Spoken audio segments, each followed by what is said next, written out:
राधे राधे मेरे प्यारे भाइयों बहनों माताओं व बंधुओं। संस्कार की बातें चैनल में आपका स्वागत है। बंधुओं, आज मैं आपके लिए लाई हूँ भगवान सूर्य की कथा। बंधुओं, आज रविवार के दिन भगवान सूर्य की इस कथा को सुनने मात्र से आपके वंश की वृद्धि होगी। आपके पुत्र तेजस्वी, यशस्वी और विद्वान होंगे। बंधुओं, यदि आपने हमारे चैनल को अब तक सब्सक्राइब नहीं किया तो जरूर करें और बेल आइकन दबाना ना भूलें, ताकि आपको हमारी आने वाली सभी वीडियोस की जानकारी सबसे पहले हो सके। बंधुओं, वीडियो को पूरी सुने। सुनने के बाद कमेंट बॉक्स में जय सूर्य नारायण की जरूर लिखें। बोलो सूर्य नारायण भगवान की जय हो। प्राचीन काल में गालव नाम वाले एक ब्राह्मण थे, जो सदा ही वेदों के स्वाध्याय में तत्पर तथा उत्तम स्वभाव और सदाचार से युक्त थे। उनकी अवस्था ढल गई तो भी उनके कोई पुत्र न हुआ। इस बात का उनके मन में बहुत दुख था। तब उन्होंने घर का सारा काम काज छोड़कर इसी क्षेत्र में एकाग्रता पूर्वक निवास करते हुए भक्ति भाव के साथ सूर्य देव की आराधना की। जितेंद्रिय होकर निराहार रहते हुए उन्होंने पंचरात्रोक्त विधि से सूर्य देव को अधर्य प्रदान किया और इसी नियम से प्रतिदिन उनकी आराधना करते रहे। 15वां वर्ष आने पर भगवान सूर्य गालव को दर्शन देते हुए बोले, विप्रवर, तुम्हारा कल्याण हो, तुम कोई वर मांगो। गालव बोले, सूर्यश्रेष्ठ, मेरे कोई पुत्र नहीं है, अतः मुझे मेरे वंश की वृद्धि कराने वाला पुत्र दीजिए। भगवान सूर्य ने कहा, विप्रवर, तुम्हें वंश की वृद्धि करने वाला पुत्र प्राप्त होगा और वह तेजस्वी, यशस्वी, शास्त्रज्ञ, वेदों का पारंगत पंडित होगा। तुमने शाम आदित्य के समीप जहाँ मुझे अधर्य देकर पूजन किया है, वहां दूसरा कोई भी जो पुरुष रविवार और सप्तमी के योग में श्रद्धा पूर्वक मेरे इस विग्रह की पूजा करेगा, उसे वंशवर्धक पुत्र की प्राप्ति होगी। ऐसा कहकर भगवान सूर्य मौन एवं अंतर्ध्यान हो गए और गालव जी भी प्रसन्न चित्त हो अपने घर को चले गए। थोड़े ही दिनों में उनके यहाँ भगवान सूर्य के कथन अनुसार एक सर्व शुभ लक्षण संपन्न पुत्र उत्पन्न हुआ।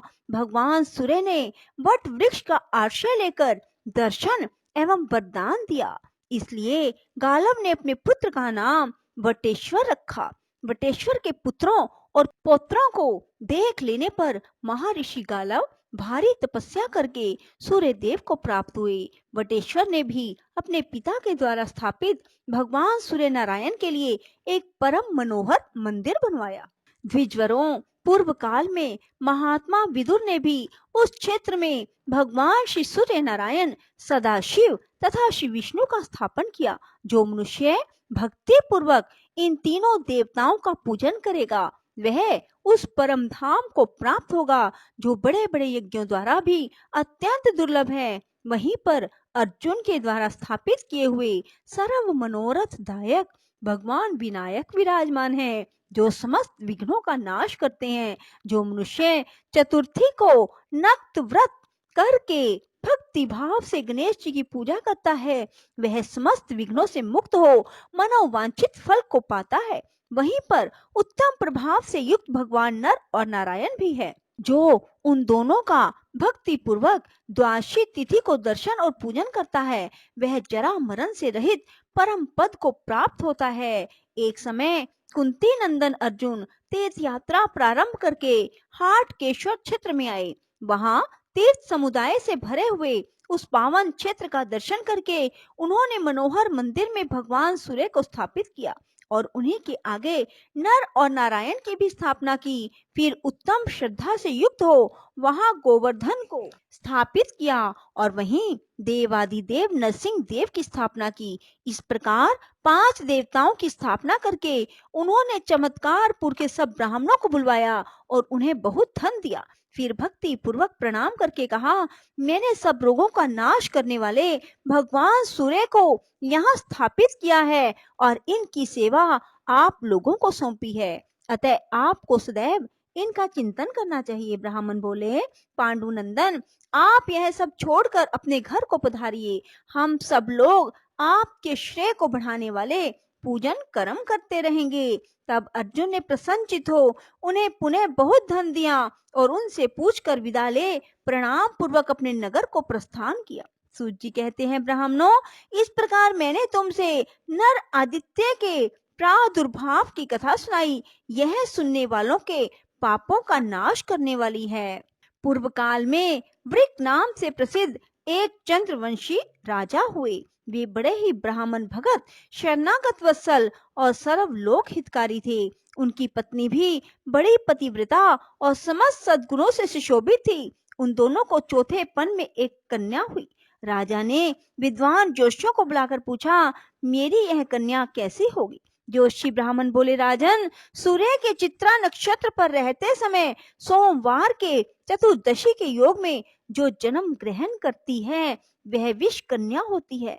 ऐसी कन्या का जो पानी ग्रहण करता है वह पुरुष 6 महीने के भीतर अवश्य मृत्यु को प्राप्त होता है। वह जिस घर में जन्म लेती है वह कुबेर का ही महल क्यों ना हो, उसे 6 महीने के भीतर धन से रहित कर देती है। अतः आपकी यह पुत्री वास्तव में विष कन्या है। यह पितृकुल और ससुर कुल दोनों का नाश कर देगी। इस कारण आप इसे त्याग कर सुखी हो जाइए। यदि हमारे कहे हुए हितकर वचन पर आपको श्रद्धा हो तो आप ऐसा ही कीजिए। राजा ने कहा, ब्राह्मणों, मैं इस कन्या को त्याग दूं या घर में रखूं, दोनों ही दशाओं में मेरे पूर्व शरीर से किया हुआ कर्म ही फलीभूत होगा। पहले का शुभ कर्म हो या अशुभ कर्म, उसे मिटाया नहीं जा सकता। अतः मैं अपने कर्म को ही आगे रखकर इस कन्या का त्याग नहीं करूंगा। जो जिस जिस शरीर से जैसा जैसा कर्म करता है वह उसी उसी शरीर से पुनः सब के फल को भोगता है। अपनी इंद्रियों से पूर्व जन्म में जो कर्म किया गया है वह मिट नहीं सकता, उसका फल भोगना ही पड़ेगा और बिना किए हुए किसी कर्म का फल अपने सामने आ नहीं सकता।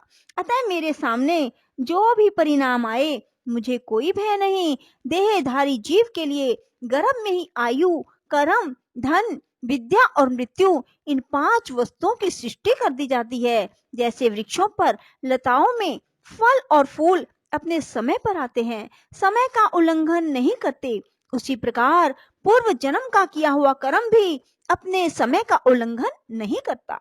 नियत समय पर उसका भोग करना ही पड़ता है। कोई भी पुरुष पूर्व शरीर द्वारा किए हुए कर्म को अपने बल और बुद्धि से पलट देने में समर्थ नहीं है।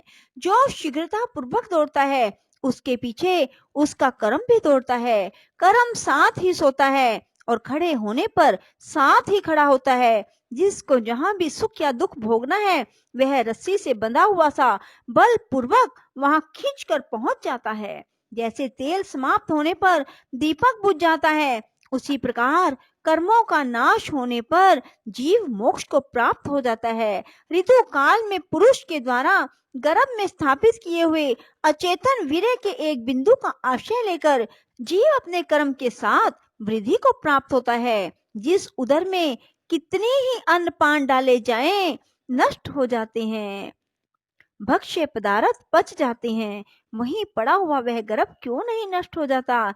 इसलिए लोक में देहधारियों का किया हुआ शुभ अशुभ कर्म ही सुख दुख के रूप में प्राप्त होता है, ऐसा मेरा निश्चय है। आरक्षित वस्तु भी दैव से सुरक्षित होकर बच जाती है और सुरक्षित भी दैव से हत होकर नष्ट हो जाती है। वन में त्यागा हुआ अनाथ बालक भी जीवित रहता है और घर में बड़े प्रयत्न से पाला पोसा जाने वाला शिशु भी मृत्यु को प्राप्त हो जाता है। ऐसा निश्चय करके राजा ने जोशियों के सलाह देने पर भी उस विष कन्या का परित्याग नहीं किया।